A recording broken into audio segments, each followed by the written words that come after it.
Former actor/comedian and current Ukrainian President Volodymyr Zelenskyy has made another special visit to the United States of America. He made his first pit stop at a Staten Island hospital to visit wounded Ukrainian soldiers. Now look, there's nothing inherently wrong with lending a helping hand to the wounded, but I can't be the only one wondering who the actual hell is paying for another country's service members to be treated in the U.S. hospitals as U.S. military members and veterans wait for months at a time to receive treatment at VAs across the country. This country, our country that they serve or served on behalf of us, Americans. Yeah, it pisses me off. And Zelenskyy repeatedly coming here to lecture us on how we could do so much more for him also pisses me off. $113 billion is apparently not enough. But yesterday, that little rat spoke in front of the UN, once again reminding the world that the world, but mostly we, the suckers and sugar daddies in the United States, should fund his lifestyle. I mean, the Ukrainian war effort, of course. He also, once again, chose to wear his signature army green combat/cargo pant matching set, not because he is fighting on the front lines, but because it makes him feel as though he is, as he's shaking us down for billions. But how appropriate of him to speak in front of the UN, another globalist body that does nothing but suck us dry. But you'll be glad to know our illustrious president also gave a speech in front of the UN. Well, sorta. Simply put, the 21st century results are badly needed. They're needed to move us along. That starts with the United Nations. Now, even as we evolve our institutions and drive creative new partnerships, let me be clear. Certain principles of our international system are sacrosanct. Please, someone translate that for us. Blah, blah, blah, blah, let me be clear. But he also went on to say, this is about the invasion by millions at our own southern border. Oh, wait, I'm just kidding. It was about Ukraine again. If you allow Ukraine to be carved up, is the independence of any nation secure? I'd respectfully suggest the answer is no. We have to stand up to this naked aggression today and deter other would-be aggressors tomorrow. Hey, Lord Volodymyr Zelenskyy, be careful what you wish for, because this is President Joe's definition of national security. Yeah, methinks Ukrainian Voldemort would poop his tracksuit if millions of invaders entered Ukraine. But don't worry, I guess we're paying to keep it manageable for him. Not for us, but for him. Joining me now is a self-proclaimed liberal who I'm going to assume disagrees with probably everything I just said there, but let's find out. I welcome journalist Brian Krassenstein. Brian, it's great to have you. So I just want to jump on in. What did you think of my opening there? Are you down to continue funding Ukraine? Are you ready to get out your preferred method of payment, sir? Well, I think every American doesn't want to spend money wastefully, right? But we got to decide, like, what's actually wasteful? Is it wasteful to help prop up a democratic country that's an ally of ours against an enemy, Russia? Is that wasteful, or is it perhaps wasteful to have this $800 billion a year military budget? What did we spend? 117 million, you estimate, in Ukraine.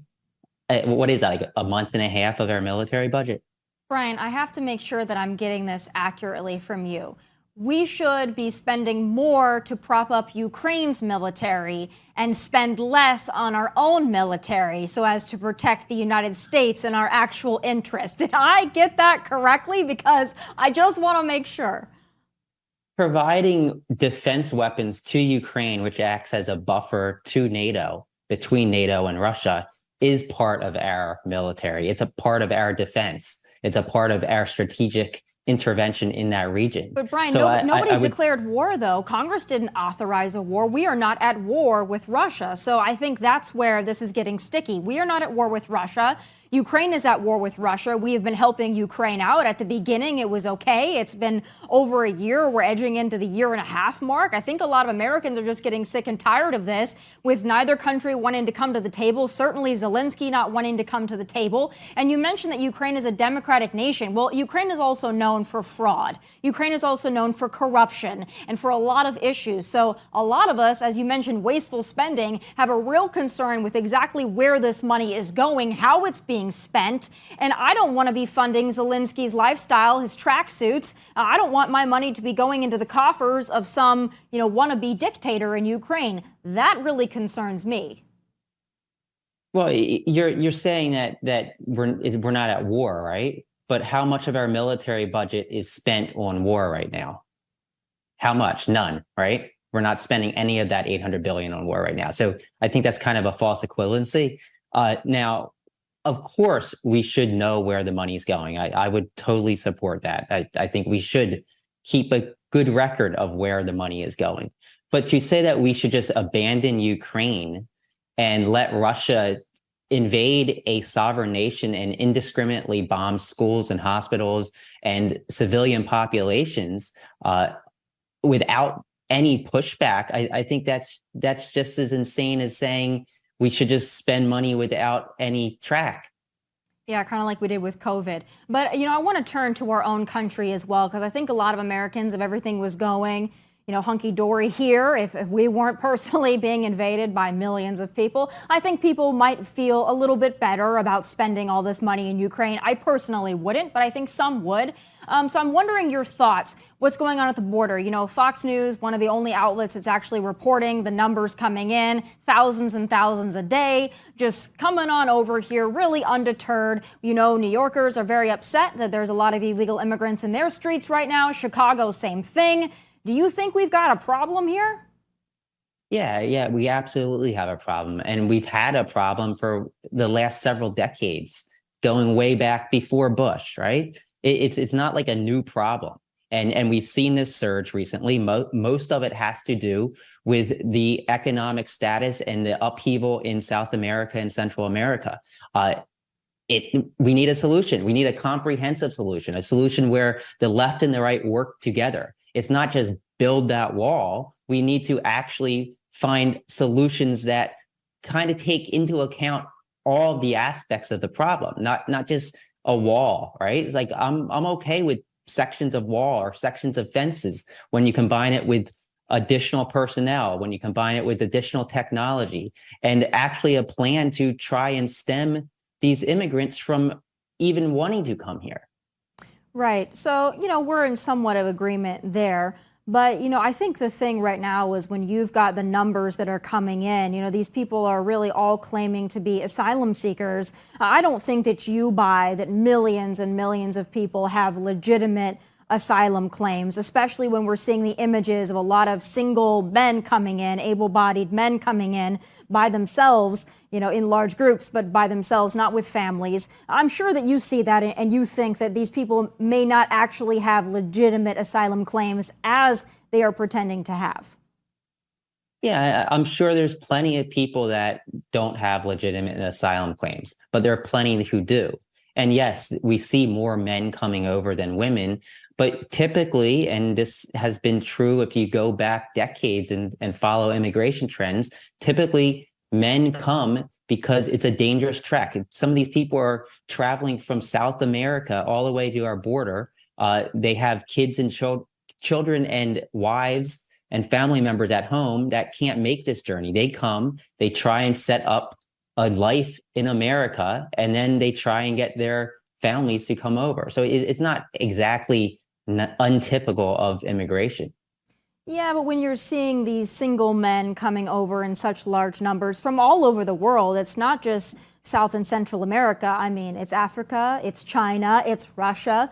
To your point earlier, I mean, the world has gotten the message, now is your time to come. And when you get here, you will really only get not even a slap on the wrist. In fact, we'll give you maybe a cell phone, we'll give you some documents, and we'll fly you to wherever you want to go, bus you to wherever you want to go. We'll pay for your hotel room, we'll pay for your meals every day. We'll send you to school with American children, even though you might not be vaccinated for anything. I think that there's a real concern here. And I don't know how we let millions and millions of people in and then say, well, we need to, find a solution other than closing the border and then working from there. Do you agree that it's got to start with enforcing the border first before we worry about everything that's already come in?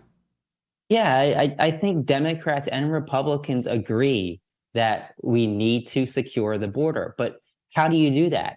Like you have everybody on the right just chanting, build that wall, and people on the left want an actual comprehensive solution.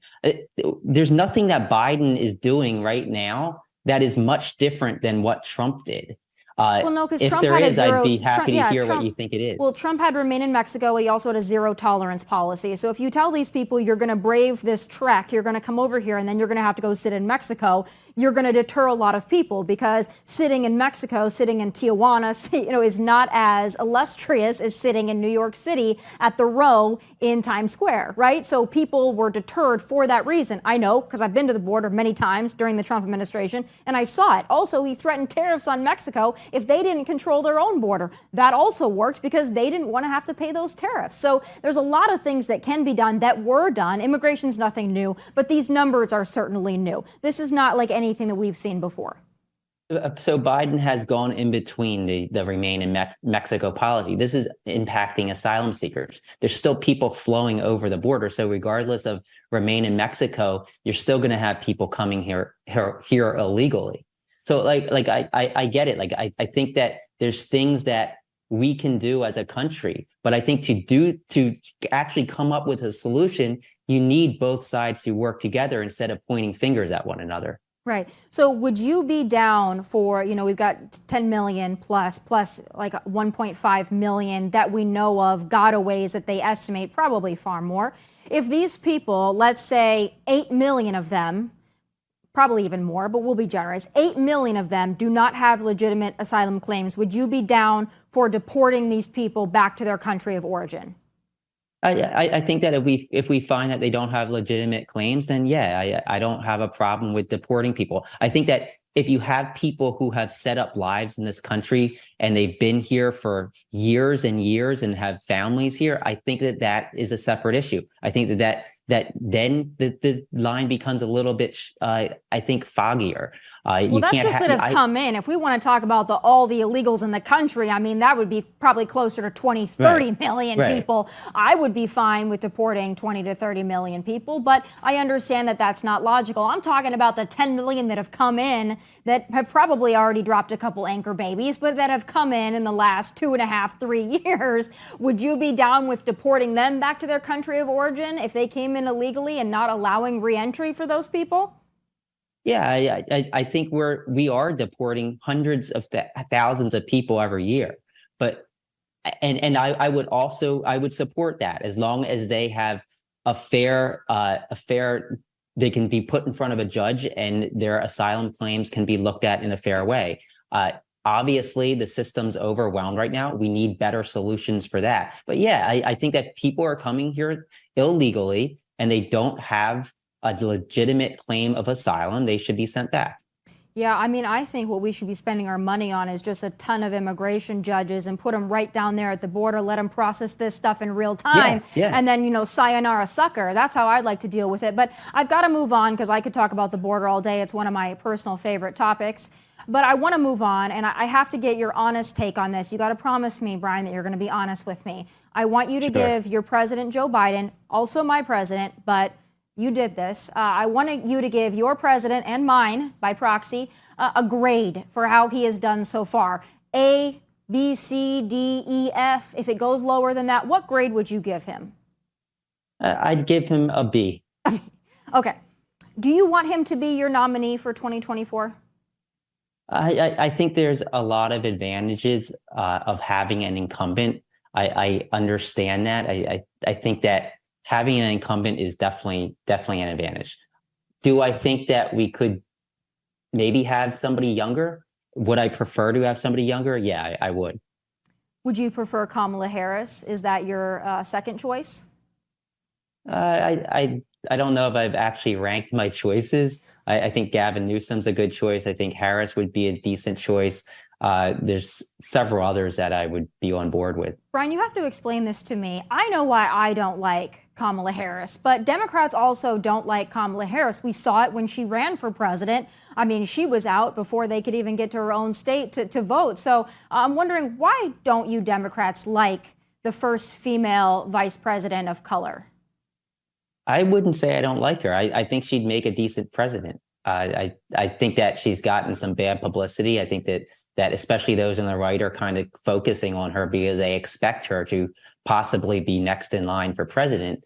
But I don't think she hasn't done anything terrible. I think that she has. You could have ended it. She hasn't done anything. She hasn't done anything. So that might be part of the problem. She's vice president. She's vice president. I mean, she's there to back up the president. She's there to support the president's initiatives. She's not there to garner the spotlight. But well, she likes to post selfies, but didn't the president give her like a big long list of things to do? I mean, to my knowledge, she hasn't tackled a single one of them.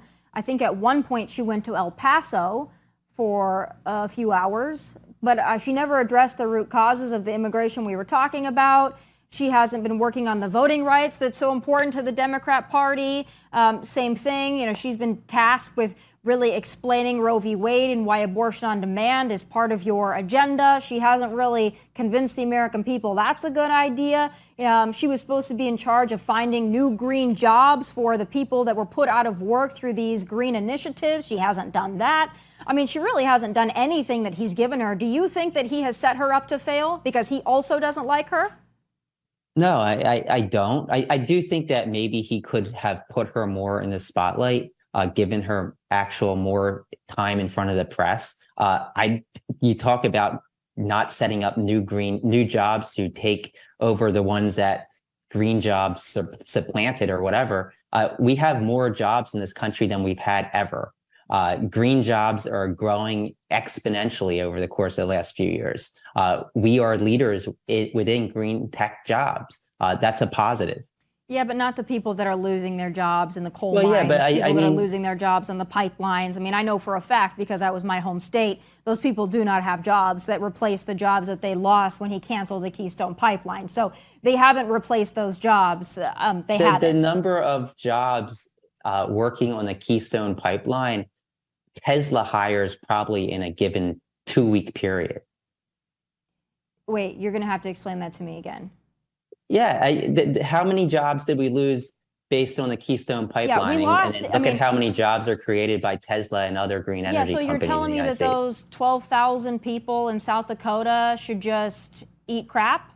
Because they lost their jobs over an hour into Biden's presidency. They lost their jobs. They were counting on those good, high-paying jobs. The businesses in that town and in my home state were counting on people moving in to take those jobs. They took out loans to expand their businesses, to build hotels, and then that was all swept out from underneath of them. They have nothing now. I mean, I think aren't Democrats about the little guy? Don't they care about the working class? These working class people, they're just out on their ass.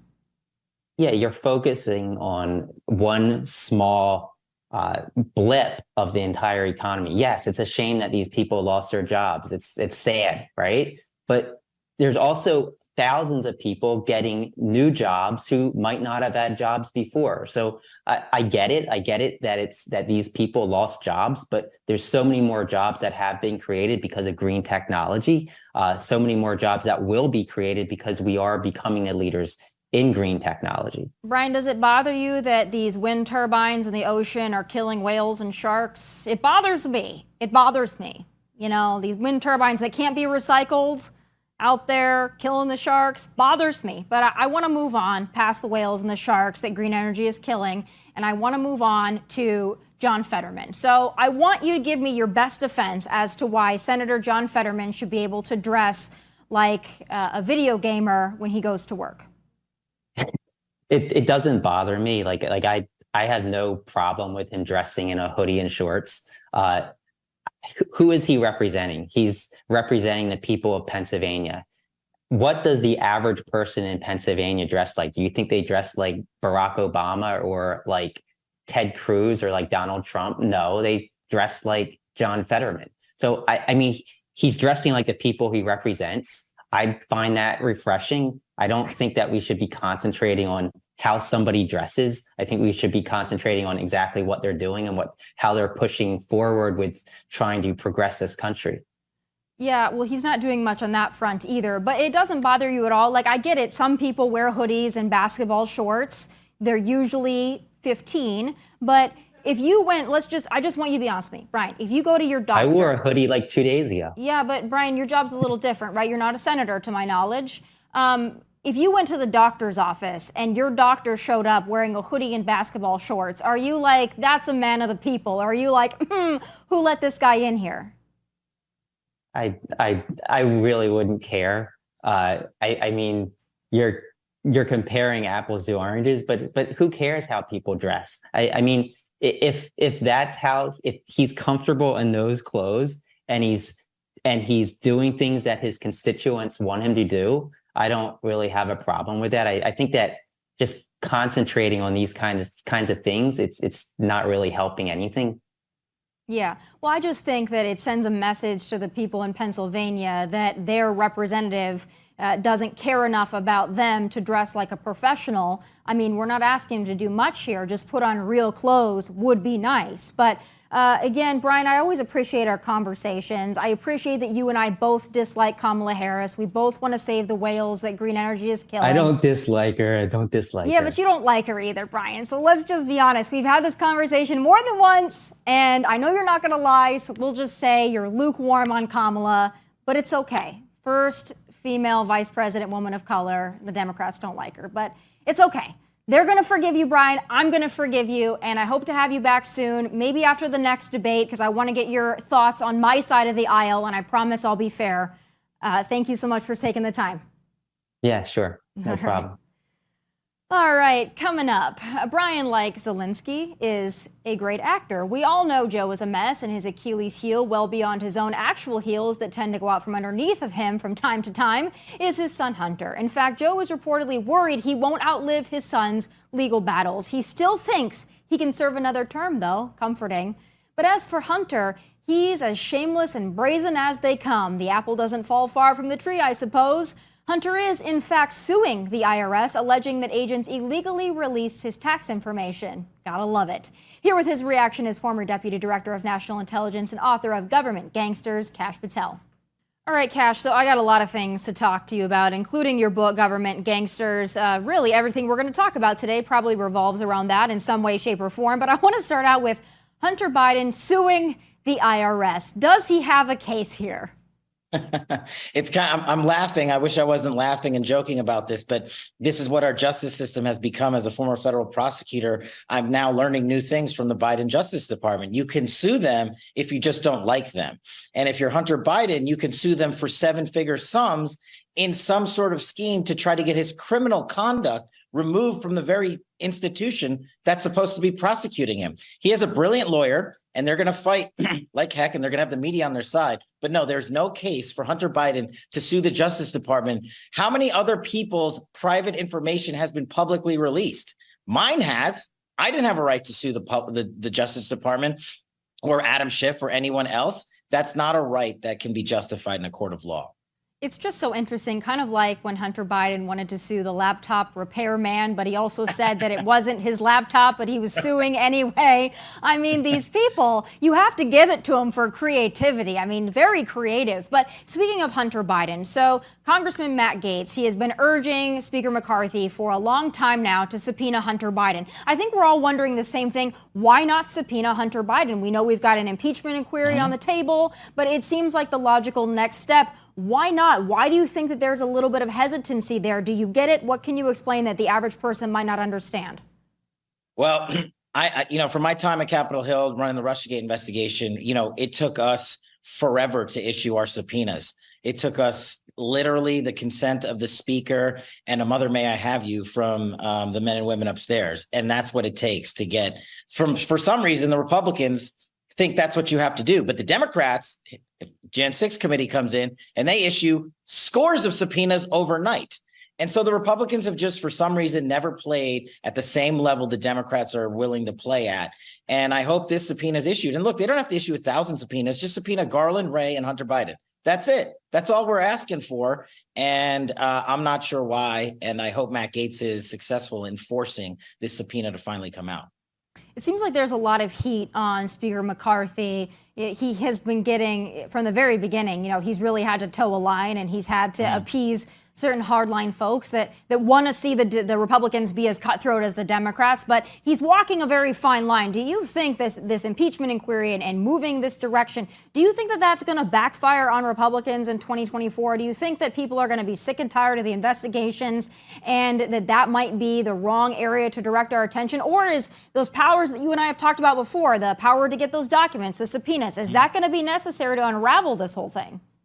Yeah, look, unfortunately, I think politics overtakes the day in Washington, and has done so once again on Capitol Hill. I have said for a long time, I don't think it's beneficial to impeach Joe Biden to educate the American public. I think it's beneficial to impeach Garland and Wray, the individuals that have created this two-tier system of justice, that are permitting Hunter Biden to sue him baselessly, that are giving him a free hall pass, and have pursued cases against Donald Trump and Joe Biden in very different and unlawful fashions. And so I don't know why they want to do that. I think they want the headlines and the politics, but I think you're absolutely right. The American public is going to say, what have you done for us? What have you showed us? What is Congress, who works for us and is supposed to have constitutional oversight over these institutions of justice and intelligence that are running away with our democracy? What have you done to curb that power? Oh, we impeached Joe Biden.